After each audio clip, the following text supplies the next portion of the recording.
नमस्कार दोस्तों, हाजिर आपके सामने एक और प्यारी सी कहानी के साथ। मुझे आपका बेटा पसंद नहीं है।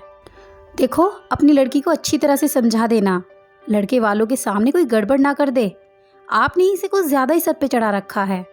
कितनी मुश्किल से एक अच्छा रिश्ता मिला है।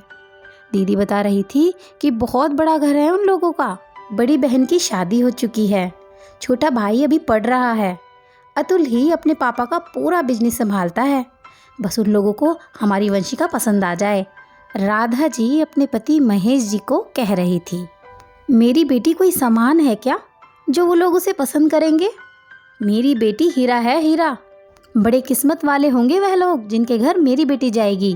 बेटा, अगर तुझे कुछ पसंद ना आए ना तो तू मुझे बता देना, मैं तेरे साथ हूँ।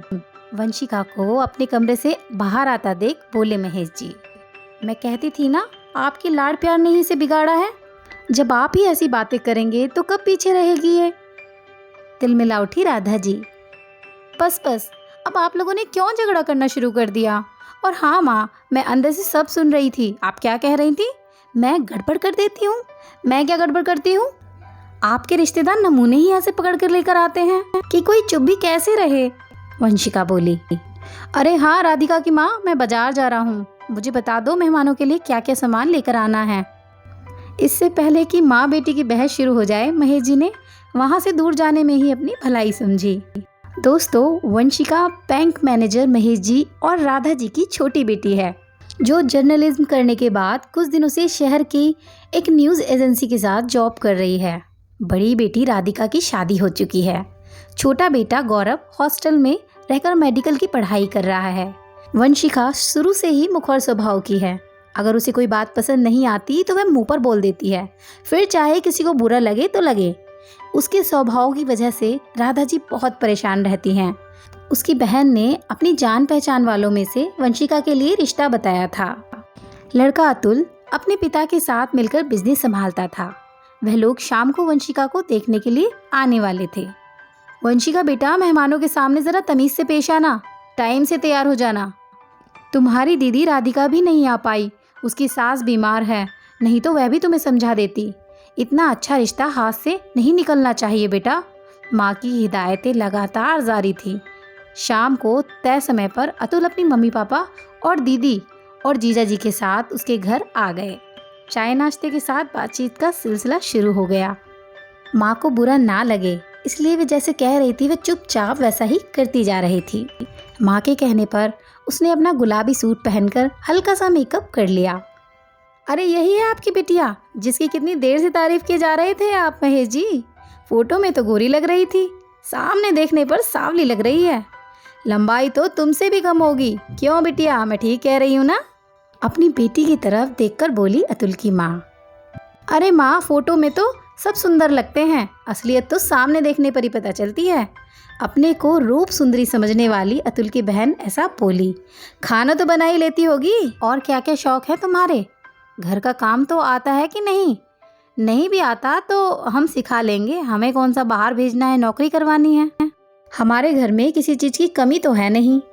बस भाई, बहुत कर लिया काम, अब जो भी आए अपनी गृहस्थी संभाले। वैसे भी हमारे घर में काम ही कितना है, खाना ही बनाना होता है। हम 4 लोग ही तो हैं।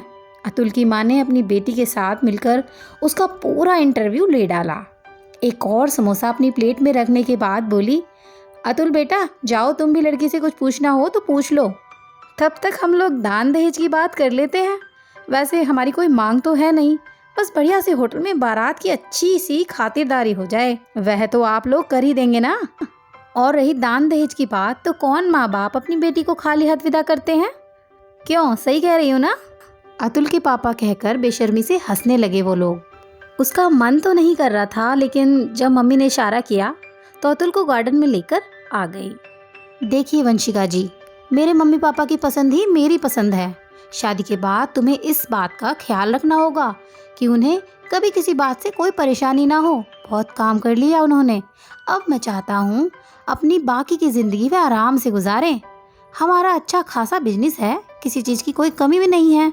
कोई भी लड़की हमारे घर की बहू बनना चाहेगी।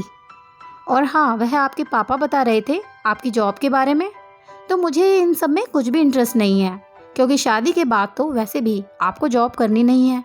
मुझे नहीं लगता आपको इसमें कोई और ऐतराज़ होना चाहिए। कुछ देर बात करने के बाद अतुल अपने घर वालों के पास जाकर बैठ गए और वह रसोई में माँ का हाथ बटाने आ गई।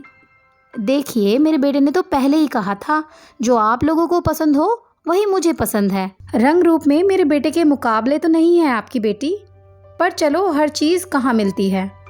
आप लोग भले लोग लग रहे हैं। रही बात बारातियों की खातिरदारी और गिफ्ट वगैरह की, तो वह सब तो आप अच्छी तरह से कर ही देंगे। ऐसा करते हैं, घर जाकर अपने पंडित जी से सगाई का मुहूर्त निकलवा कर आपको बता देते हैं। क्यों जी, ठीक कह रही हूँ ना मैं? अतुल की माँ अपने पति की तरफ देखते हुए बोली, जो प्लेट में बचा आखिरी गुलाब जामुन अपने मुंह में ठूंस रहे थे।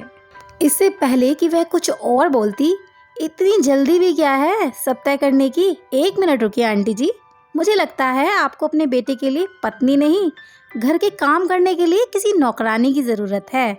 उसके लिए तो आपको पैसे खर्च करने पड़ेंगे, पर यहाँ तो सारा खर्च मेरे पापा करेंगे, तो उनकी भी तो कोई पसंद नापसंद होनी चाहिए ना। वह तो आपने पूछी ही नहीं, पर मैं अपने पापा की पसंद अच्छी तरीके से जानती हूँ। उन्हें आपका बेटा बिल्कुल पसंद नहीं, और उनकी पसंद मेरी पसंद है। आप लोग जा सकते हैं, मुझे आपका बेटा पसंद नहीं है। राधिका पूरे आत्मविश्वास से बोली, देखो तो अतुल के पापा, कितनी बदतमीज लड़की है ये। अच्छा हुआ शादी से पहले इसकी असलियत सामने आ गई। हमें क्या यहाँ बेइज्जती करने के लिए बुलाया था? अरे हमें तो तुम्हारे पापा पे तरस आ गया था, बेचारे कहाँ भटकते रहेंगे, वरना हमारे बेटे के लिए कौन सी लड़कियों की कमी है।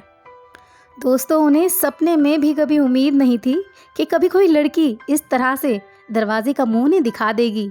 बिल्कुल ठीक किया तूने बेटा, मैं भी यही कहने वाला था, पर शायद तूने ज़्यादा अच्छी तरह से उन्हें जवाब दिया। आगे से किसी लड़की के घर जाकर ऐसी बेशर्मी करने से पहले 10 बार सोचेंगे। मुझे माफ़ कर दो माँ, मैंने चुप रहने की बहुत कोशिश की, पर मैं इससे ज़्यादा बेइज्जती नहीं सह सकती थी। अपनी माँ के पास जाकर बोली वंशिका, बेटा तूने बिल्कुल सही किया, गलत तो मैं ही थी जो जल्दी से जल्दी तेरी शादी करवाना चाहती थी, बिना तेरी पसंद नापसंद जाने।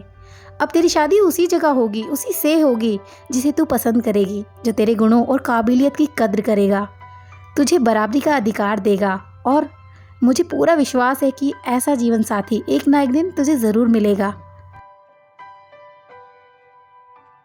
वंशिका को गले लगाते हुए बोली राधिका जी, अब माँ बेटी का मिलन हो गया हो तो यार कुछ खाने को दे दो, पेट में चूहे कूद रहे हैं।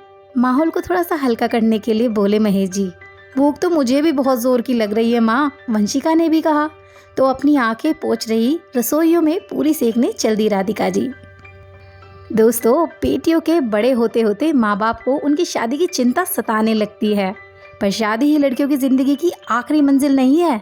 अपनी बेटी को पढ़ा लिखा कर आत्मनिर्भर बनाएं, ताकि भविष्य में उसे किसी पर आश्रित ना रहना पड़े। उसकी पसंद नापसंद जाने, उसके लिए ऐसा वर ढूंढे जो उसे बराबरी का अधिकार दे, उसे अपने सपने पूरे करने की आज़ादी दे, और उसके साथ उसकी शादी करें जिसके साथ वह खुश रह सके।